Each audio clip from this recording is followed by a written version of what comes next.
Morning class, I am your SST teacher of class 6th. Today I will continue the reading of chapter number 4 of geography, which is on page number 28. Open page 28.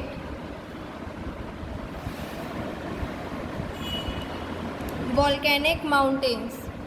Volcanic mountains are cone-shaped mountains which are formed by volcanoes. Lava and gases are thrown up by a vent in the earth's surface. This lava often solidifies and forms a mountain around the vent. The top of such a mountain often has a crater, a bowl-shaped depression. Do you know how volcanoes are formed? When two plates push against each other, one plate may be forced under the other. In such a case, part of the forced plate may melt, creating magma. On finding a weak spot or crack on the earth's surface, the magma pushes out through the vent.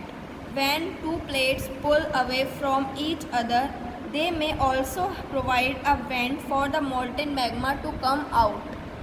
Mount Fuji, the highest mountain in Japan, is an example of volcanic mountain on the earth's surface. Mauna Kea in Hawaii is another example of a volcanic mountain.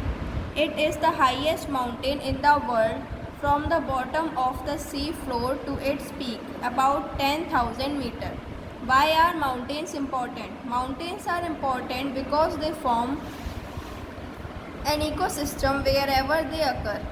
People depend on them for many reasons. First, the forests in the mountains provide timber and wood products for daily use. Second, mountains are also a source of minerals. Third, these are centers of biodiversity where various kinds of plant and animals live together. Fourth, mountains attract tourists and thus provide jobs for lots of people and earn revenue. Fifth, the Himalayan mountains act as a barrier and prevent the icy cold winds of the north from entering our country, so this affects our climate and makes it warm. Sixth, many rivers like the Ganga originate in the mountains and are fed by the mountain glaciers, so they provide water around the year. Now plateaus. A plateau is a broad and level stretched land which arises abruptly from the adjoining areas. They are also called tablelands because plateaus are flat and without any relief. Nearly 45% of the land surface is covered with plateaus. Some plateaus such as Tibetan Plateau extend over thousands of kilometers. Types of plateaus. There are three types of plateaus based on their formation. Intermontane plateaus. Intermontane plateaus are high plateaus surrounded by mountains. These are formed by the same tectonic process as folding. Over the years, the downfolds get filled with material brought down by rivers from the mountains, which gives the area a flat appearance. Examples include the Plateau of Tibet, which is the highest intermontane plateau in the world, and the Mexico Plateau in the North America. Now lava plateaus. Lava plateaus are formed by the lava that flows from the vents of volcanoes. However, there is no accumulation in this case, and the lava flows for hundreds of kilometers. However, the thickness of the flow may be up to hundreds of meters only. So while the surface is flat, there are canyons and valleys. The Deccan Plateau in India was formed in a similar manner. The Columbia Plateau covers about 5 lakh square kilometers of the Earth's surface. It is a lava plateau with one of the largest accumulations of lava in the world. Crustal plateaus. Crustal plateaus are formed when the magma below the lithosphere pushes the crust on the top but is unable to break through. As a result, the entire flat land surface above it is uplifted. This forms a crustal or continental plateau. The high plateaus of East Africa and Ethiopia were formed this way. Why are plateaus important? Plateaus are useful in many ways. First, most plateaus are rich in mineral resources. The Chota Nagpur Plateau in India is rich in coal, mica, iron ore and other minerals. Second, many plateaus regions are suitable for cultivation. For example, the Deccan Plateau contains black soil which is excellent for the cultivation of cotton. Third, waterfalls found on the steep slopes of plateaus attract tourists.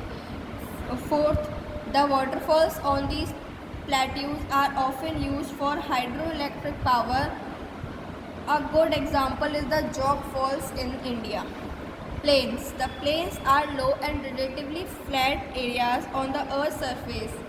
These may extend from a few to thousands of kilometers, such as the Indo-Gangetic Plains of India. Plains cover one-third of the Earth's land surface and are found on every continent except Antarctica.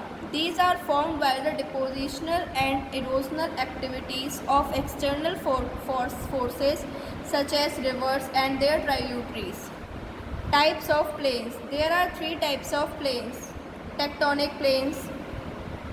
Tectonic plains are formed by internal forces causing uplift of sea coast such as the low-lying coastal plains of the Malabar coast along the western sea coast of India. Erosional plains. Erosional plains are formed when the action of rivers, glaciers and wind erode higher level of land for years to form flat plains. The interior plains of Canada have been downcut by erosion. Depositional plains. Depositional plains are formed by accumulation of deposits. These are of many kinds. Alluvial plains are formed by the deposition of sediment by rivers which accumulate over time, such as the Indo-Gangetic Plain. Till plains found in North America and Europe have been formed by glacial deposits of clay, sand, gravel and boulders carried by ice. Wind action accumulates sand to form desert plains such as the Sahara Desert. Why are plains important? Among all landforms, plains are more valuable to humans. That is why they have become densely populated and are the centers of industry, transportation and business. River plains have also been the centers of ancient civilizations. This is because first, water, the basic need for living beings, is easily available in the plains. Second, the level land helps in building houses, roads and railways. The rivers too can be used for transportation. Third, fertile soil of plains are suitable for agriculture. So this is the reading of the chapter. You have to read this. Let's wrap up. In the next video, I'll explain this chapter. Thank you class and have a nice day. Goodbye.